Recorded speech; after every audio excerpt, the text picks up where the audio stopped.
सही है सर, सही है, हैं? सही है। सही आ रहा है? रिवीजन कराते हैं। सबसे छोटी इकाई कोशिका, कोशिकाओं का यानी समान कोशिकाएं। भाई कोशिकाएं अगर अलग अलग तरीके की होंगी तो ऊतक नहीं बनेगा। ऊतक जो बनता है उसमें कोशिकाएं कैसी होती हैं? समान कोशिकाएं होती हैं। समान कोशिकाओं का समूह, समान कोशिकाओं का समूह हमारा टिश्यू कहलाता है, ऊतक कहलाता है। अब हमारे जो ऊतक होते हैं, ऊतक मिलकर क्या बनाते हैं? अंग बनाते हैं। और अंग मिलकर क्या बनाते हैं? हमारे अंग तंत्र बनाते हैं। और अंग तंत्र मिलकर क्या बनाते हैं? शरीर बनाते हैं। कोशिका, कोशिका की खोज रॉबर्ट हुक ने 1666 में सबसे पहले कार्क में की। रॉबर्ट हुक ने जो हमारी कोशिका की खोज की थी वो कोशिका कैसी थी? निर्जीव कोशिका थी। कैसी कोशिका थी? निर्जीव कोशिका थी। इसके बाद आविष्कार का एक निरंतर मतलब अध्ययन शुरू हुआ, आविष्कार करना शुरू हुआ। तो लोगों ने देखा, वैज्ञानिकों ने, कि जंतु कोशिका, एंटोनी वान लीeuwenhoek ने 1670 में बताया जंतु कोशिका के बारे में। 1670 ईस्वी में एंटोनी वान लीeuwenhoek ने जंतु कोशिका की खोज की। फिर 1671 ईस्वी में मार्सिलो मालपीगी ने पादप कोशिका की खोज की। फिर जीव द्रव, कोशिका में एक प्रकार का द्रव्य पाया जाता है जिससे कोशिका जीवित रहती है, जिसमें जीवित रहती है। कोशिका जो होती है जीव द्रव होता है, उसी के आधार पर जीवित रहती है। उस जीव द्रव की खोज 1772 ईस्वी में कॉर्टी ने की। अब हम कोशिका की बात करते हैं तो हमने पढ़ा है कि कोशिका सबसे छोटी इकाई होती है और कोशिका के अंदर क्या होता है? माइटोकॉन्ड्रिया होता है। माइटोकॉन्ड्रिया क्या कहते हैं? कोशिका का पावर हाउस कहते हैं। कोशिका का पावर हाउस कहते हैं माइटोकॉन्ड्रिया को। तो माइटोकॉन्ड्रिया जो होता है उसमें ऊर्जा बनती है, उसमें जो ग्लूकोज जाता है वो जलता है, उसका दहन होता है, जिसे कहते हैं शोषण। शोषण दो प्रकार का, एक बाह्य शोषण और एक आंतरिक शोषण। आंतरिक शोषण में ग्लूकोज जलता है कहाँ? माइटोकॉन्ड्रिया के अंदर, इसलिए उसे, और माइटोकॉन्ड्रिया कहाँ होती है? केंद्रक में होती है, केंद्रक के अंदर। देखिए जब हमारा ये शोषण होता है तो हमारे जो एक कोशिकीय जीव होते हैं उनमें शोषण जीव द्रव के अंदर होता है। उनमें शोषण कहाँ होता है? जीव द्रव के अंदर होता है। और हमारे जो बहुकोशिकीय जीव होते हैं उनमें शोषण क्या होता है? उनमें आंतरिक शोषण कहाँ होता है? केंद्रक के अंदर, माइटोकॉन्ड्रिया में होता है। केंद्र के अंदर माइटोकॉन्ड्रिया होता है। और इस केंद्र की खोज 1831 ईस्वी में रॉबर्ट ब्राउन नामक वैज्ञानिक ने की। अब ये सब हो गया। अब कोशिका से कैसे मनुष्य का या जीव का निर्माण होता है? कोशिका से कैसे मनुष्य का या जीव का निर्माण होता है, कैसे करके उसका निर्माण होता है? हमने पढ़ा है कि छोटे बच्चे जो होते हैं उनके लिए प्रोटीन बहुत आवश्यक है, क्योंकि प्रोटीन क्या होता है? एक मुख्य पोषक तत्व होता है जो हमें भोजन में मिलता है। और प्रोटीन क्या होता है? शारीरिक निर्माण के लिए सबसे जरूरी होता है। शरीर निर्माण के लिए सबसे जरूरी क्या होता है? प्रोटीन होता है। ठीक है। और प्रोटीन क्या करता है? टूट फूट और शरीर निर्माण के लिए कार्य करता है। तो प्रोटीन बहुत ही आवश्यक होता है। उसके बाद सेकेंड नंबर पर आता है कार्बोहाइड्रेट। कार्बोहाइड्रेट क्या होता है? जो एनर्जी के स्रोत होते हैं। 80% जो एनर्जी होती है वो हमें कहाँ से मिलती है? कार्बोहाइड्रेट से मिलती है। उसके बाद वसा से भी मिलती है, कुछ मात्रा में प्रोटीन से भी एनर्जी मिलती है।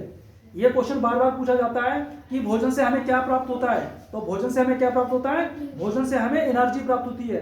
ये मत कहना कि भोजन से कोई लिखते कि प्रोटीन प्राप्त होता है, कोई कह देगा कार्बोहाइड्रेट प्राप्त होता है, कोई कह देगा वसा प्राप्त होती है। नहीं, भोजन में कई प्रकार के पोषक तत्व पाए जाते हैं, जैसे प्रोटीन, कार्बोहाइड्रेट, वसा, खनिज लवण, विटामिन, रुक्षांश इत्यादि। ठीक है, ये हमारे पोषक तत्व होते हैं। और ये क्वेश्चन भी बनता है पोषण क्या होता है? तो पोषण क्या होता है? पोषक तत्वों के प्राप्त करने का प्रक्रिया।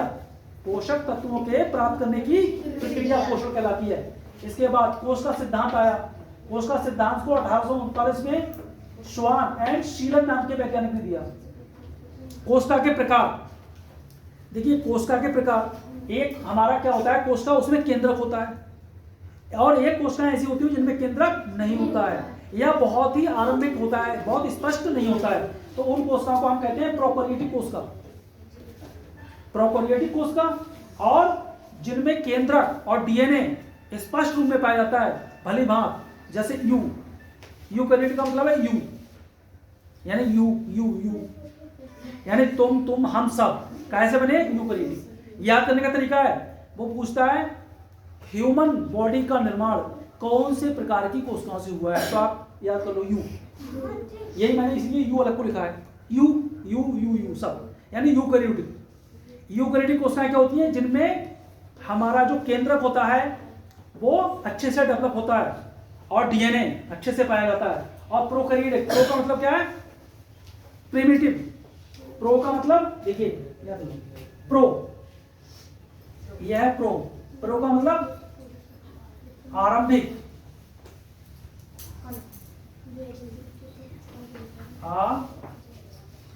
आरंभिक, ये आरंभिक, प्रो का मतलब आरंभिक। तो इनमें ये क्वेश्चन अभी आया था, आरंभिक केंद्रक कौन से प्रकार की कोशिकाओं में पाया जाता है, आरंभिक केंद्रक या आरंभिक केंद्रक, आरंभिक केंद्रक कौन से प्रकार की कोशिकाओं में पाया जाता है, तो किस में पाया जाता है, प्रोकैरियोटिक कोशिकाओं में पाया जाता है। प्रो का मतलब क्या होता है, शुरुआत, आरंभ, ठीक है। और यूकैरियोटिक जितने भी बहुकोशिकीय प्राणी बने हुए हैं संसार के, चाहे वो गाय है, भैंस है, मनुष्य है, घोड़ा है, बकरी है, वो सब यूकैरियोटिक कोशिकाओं से बने हुए हैं। और याद करने का तरीका यू, मतलब आप इनसे कहेंगे यू यू, यानी हम सब कैसे बने, यूकैरियोटिक कोशिकाओं से बने हैं। ये तो पता ही है कि सबसे छोटी इकाई क्या है, कोशिका है। तो यूकैरियोटिक कोशिका है और प्रोकैरियोटिक कोशिका है, दो प्रकार की कोशिका होती हैं, ठीक है। ये क्वेश्चन लिख लो, आरंभिक केंद्र, आरंभिक केंद्र किस प्रकार की कोशिकाओं में पाया जाता है, नोट कर लो, आरंभिक केंद्र किस प्रकार की कोशिकाओं में पाया जाता है। तो आरंभिक केंद्र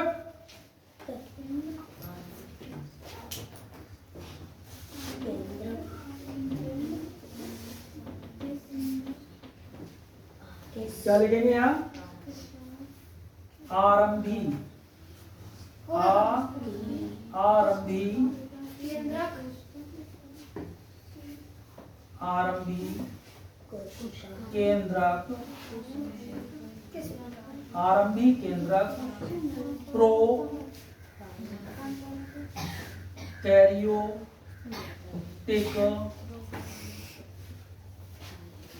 कोशिकाओं में पाया जाता है।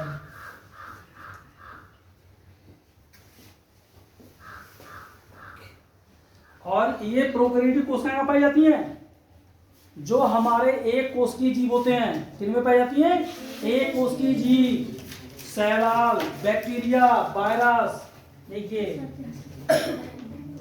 Bacteria, bacteria, virus, algae, bacteria, virus, algae, एक कोशिकीय जीवों में, एक कोशिकीय जीवों में प्रोकैरियोटिक कोशिका, आरंभिक केंद्रक प्रोकैरियोटिक कोशिकाओं में पाया जाता है, बैक्टीरिया, वायरस, एल्गे, एक कोशिकीय जीवों में ये पाई जाती हैं, ठीक है। कोई प्रॉब्लम, यह था हमारे कोशिका का पूरा इतिहास। चलिए